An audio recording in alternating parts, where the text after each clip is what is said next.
Hello, everybody, and welcome to another episode of What Israel Is. Today, we continue with my series about the historical background of the conflict and the occupation.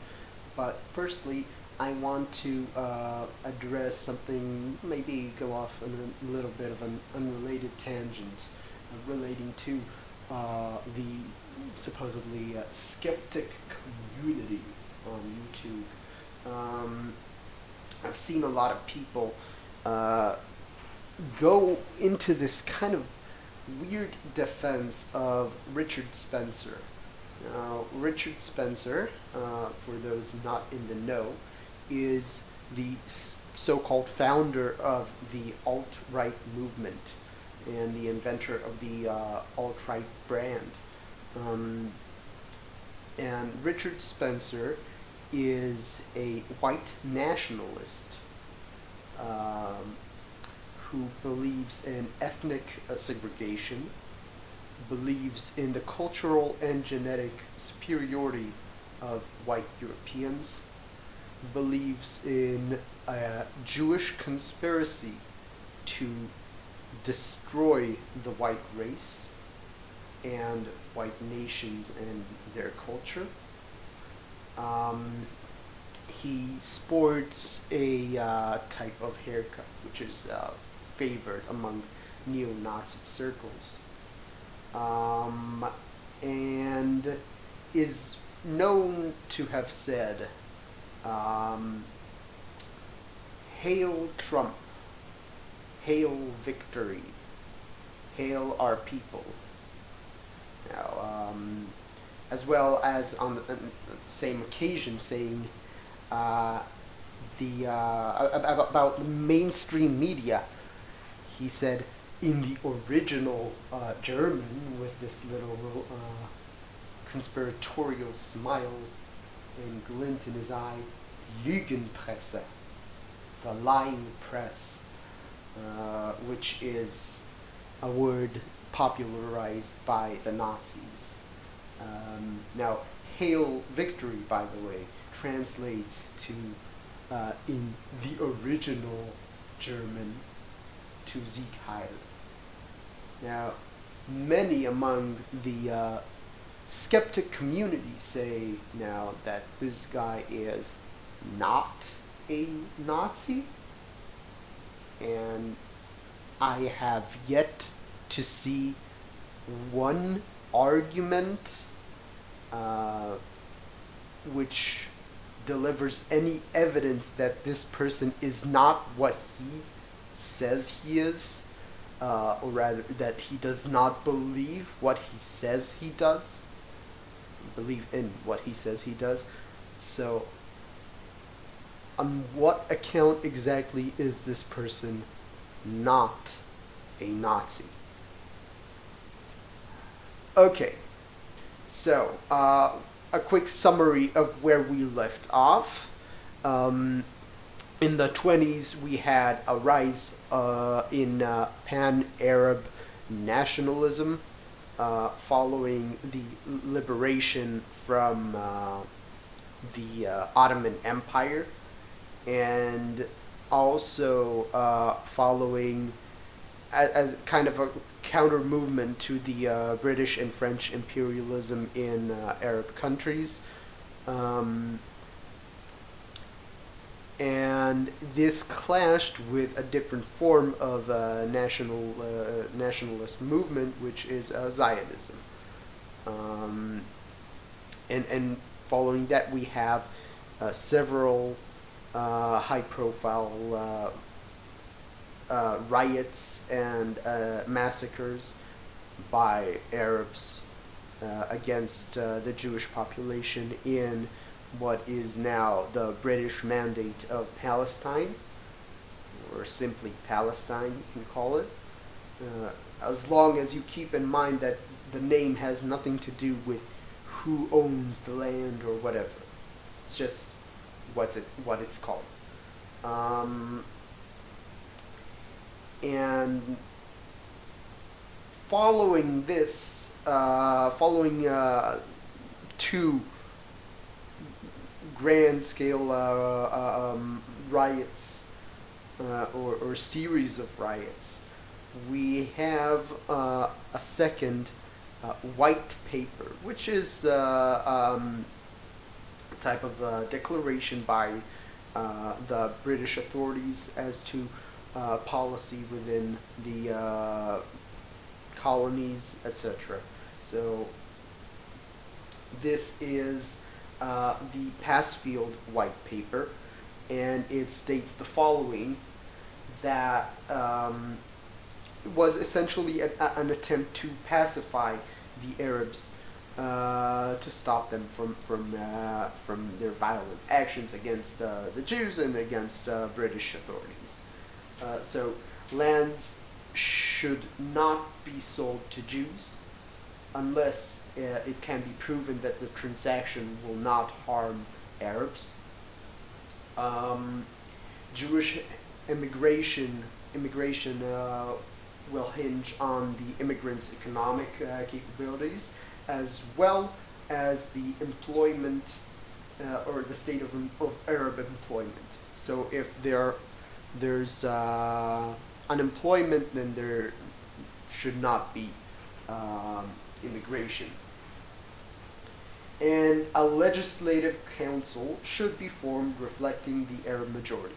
Now, this paper was found to be in contradiction to both the mandatory law and the prior Balfour Declaration.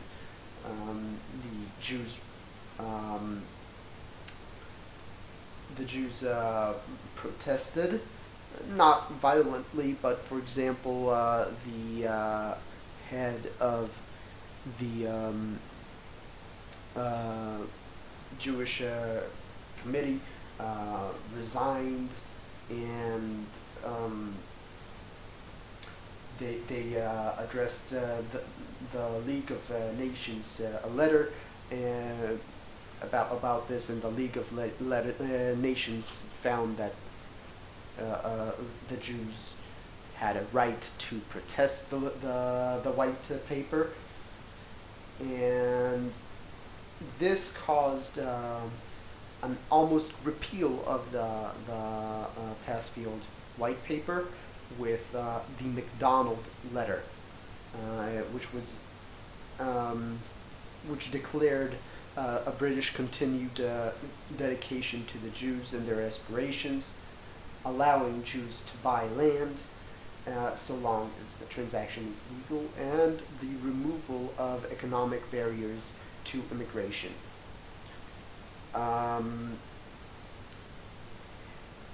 Also, following the riots of 29 particularly, we have the founding of the Irgun, or what we in Hebrew call Etzel, which is a abbreviation.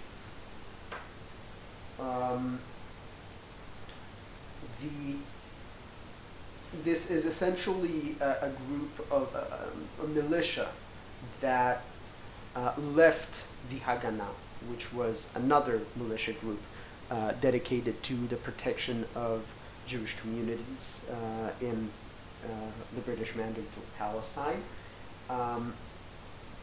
But the Irgun, or those who left the Haganah, found that the doctrine of self-defense was insufficient, and that the Jews must strive against Arab aggression until Jewish autonomy is gained over the entirety of the land. It was essentially a terrorist organization, and it was particularly involved in retributive strikes against Arabs following terrorist attacks by Arabs.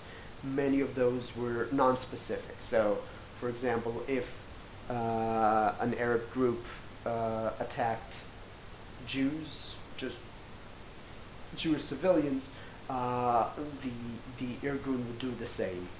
Not particularly against targets of opposition, but against simple Arab civilians. Okay. Now, what we also have in this period of time is the rise of the Nazis in Germany, and this is of particular interest here. In 33, we have a rather odious deal, but a necessary one. One which I don't feel like we can actually judge. But the Jewish Council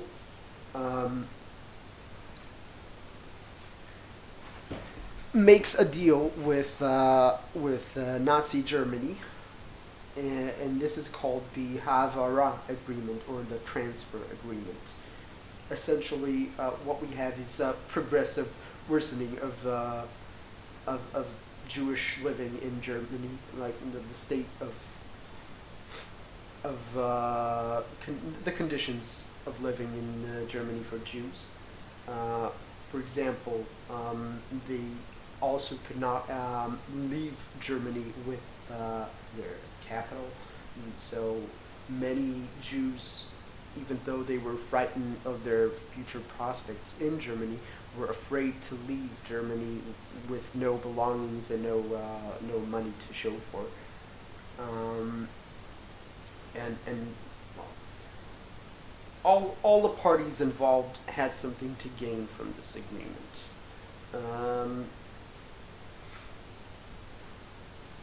What the agreement was essentially that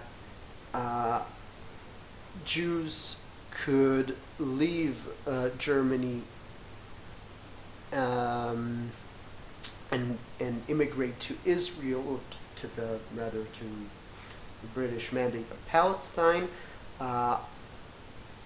and all of their belongings will be essentially sold to the Nazi authorities for some type of money or money equivalent. So they will be able to essentially arrive at Israel with some type of capital to show for. So the Zionists obviously wanted an increase to Jewish immigration to Palestine, and in particular of bourgeois, higher educated population. And the Nazis wanted to be rid of German Jews, as well as maybe decrease the pressure of the Jewish American embargo on Nazi Germany, which was an embargo that was in response to a Nazi embargo on Jewish businesses within Germany. And the British wanted this because it meant an economic bettering of the conditions within the British Mandate of Palestine. Also, bring forth engineers and the like. They saw this as favorably. Okay, so with that in mind, we also have an increase in immigration from Eastern Europe, from Poland and Russia, in response to a rise in anti-Semitism, particularly from Poland. And all of this together brought the Arabs to the point of revolt. They saw this continual Jewish immigration, and this hand in hand with the consolidation of power by the Grand Mufti of Jerusalem, Hajj al-Husseini, of which I spoke on the previous episode, and the failure to found a legislative representative body in which the Arabs will have a majority. Um, all of this led the Arabs to revolt with the intent of negating the plans to found a Jewish state within the land, and also the intent of keeping a demographic majority. So what we had is violent riots in Jaffa and in other cities, which included looting, murder, and the like. And a strike among all Arab laborers, enforced sometimes to the detriment of the laborers. This was meant to cripple the Jewish economy in Palestine. There were many terrorist attacks and road ambushes, again with the intent of limiting Jewish mobility across the land. But the strike essentially achieved the inverse of what it sought. The Jews became essentially independent of Arab labor, while the Arab street itself starved. It should be noted that that the revolt was supported by Arab countries. This included Iraq, for example, sending soldiers and officers to command the terrorist cells, and it was also financially backed by Nazi Germany. Specifically, the peace strike was backed by Nazi Germany.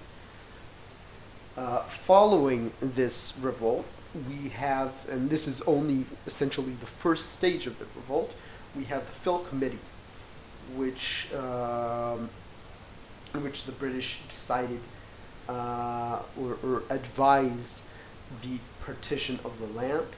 This is a different partition plan from that which was later voted upon in the United Nations, and it suggested that the land should be partitioned in this way: that 20% will be Jewish, 75% will be for the Arabs, and 5% will be kept under British mandate.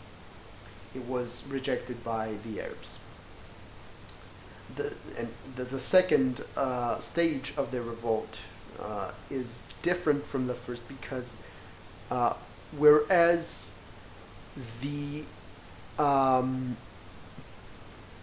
first stage was supported by the entirety of the Arab population in Palestine, including what was seen as more moderate parts of the Arab population. The second stage was entirely organized by Hajj al-Husseini and his fanatics. Essentially, al-Husseini also tried to assassinate some of the his opposition, many of which were actually part of the organizers at the first stage of the revolt. And what we see here is, again, terrorist attacks against Jewish townships and neighborhoods, and also against the British authorities. The Brits bring in reinforcement from Europe. They relieve al-Husseini of his role as Grand Mufti, and also disperse and outlaw the Higher Arab Committee. Al-Husseini flees to Lebanon, from where he eventually flees again to Iraq, and this is where he will remain for the majority of the Second World War. Again, following the Arab Revolt, we have another white paper, the MacDonald White Paper, not to be conflated with the MacDonald Letter. They are related, however. This MacDonald is the other MacDonald's son. The MacDonald White Paper rules the following: that the land must not belong neither to Jews nor Arabs, that 10 years from the penning of the document, a binational state will be founded in Palestine. A quota will be enforced immediately on Jewish immigration. Only 75,000 Jews will be allowed to immigrate from Europe or elsewhere in the following 5 years. This was stated in such terms that in light of the state of Jews in Europe, so it's supposedly to benefit the Jews in Europe, 25,000 will be allowed to immigrate from Europe in the first year, and following that, 10,000 a year. Sadly, there were more than 75,000 Jews in Europe at the time. And Jewish purchase of land will be limited. Essentially, only 5% of plots in the entirety of Palestine were purchasable by Jews. This essentially puts an end to this particular decade which started off with relative quiet when we tried to kind of see it in light of the previous decade, but ended with an exacerbation of the state of affairs between Jews and Arabs, Jews and the British, and Arabs and the British. I'll bring you next time the 40s and what essentially happened in the British Mandate of Palestine and later Israel, while the Second World War raged and afterwards. Until next time, have a lovely weekend. I'll see you guys soon.